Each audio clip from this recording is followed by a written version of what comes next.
tens of thousands of years, much of North America lay buried under ice up to a mile thick. Then, the massive ice sheets receded.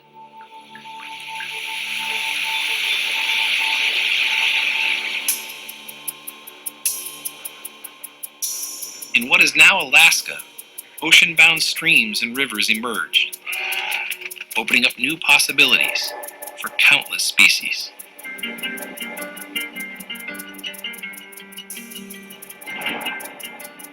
One of the animals that came calling was the three-spined stickleback. Common to the Northern Ocean, this little fish spawns in fresh water. There were now lots of new spawning grounds to explore. But as the ice-free land began to rise, streams and the fish in them were cut off from the sea. Isolated populations of sticklebacks faced a survival challenge. Could they adapt to full-time life in a freshwater lake?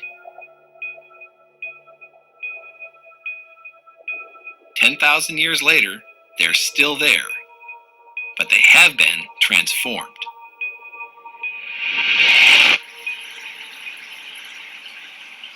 Stickleback bodies changed in many ways as they adapted to life in post-glacial lakes. They got smaller, their coloring changed, and most strikingly, even their skeletons changed.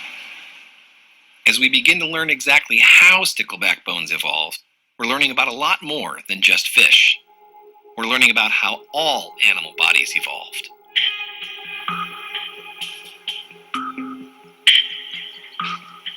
Well, I hope we caught some fish. This is Bear Paw Lake, one of many lakes created in Alaska by the glacier's retreat 8,000 to 10,000 years ago. The sticklebacks one can catch here are especially intriguing to biologists interested in evolution, such as Mike Bell. Like all freshwater sticklebacks, their ancestors lived in the sea. In the ocean, there are lots of large predatory fish, and there's no place to hide.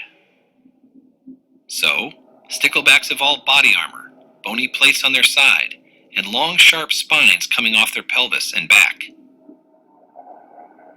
They're generally easy for predatory fish to catch, but they're not easy to swallow. In Bear Paw Lake, however, spines are a liability. There are no largemouth predators here. But there are hungry dragonfly larvae that grab sticklebacks by their spines.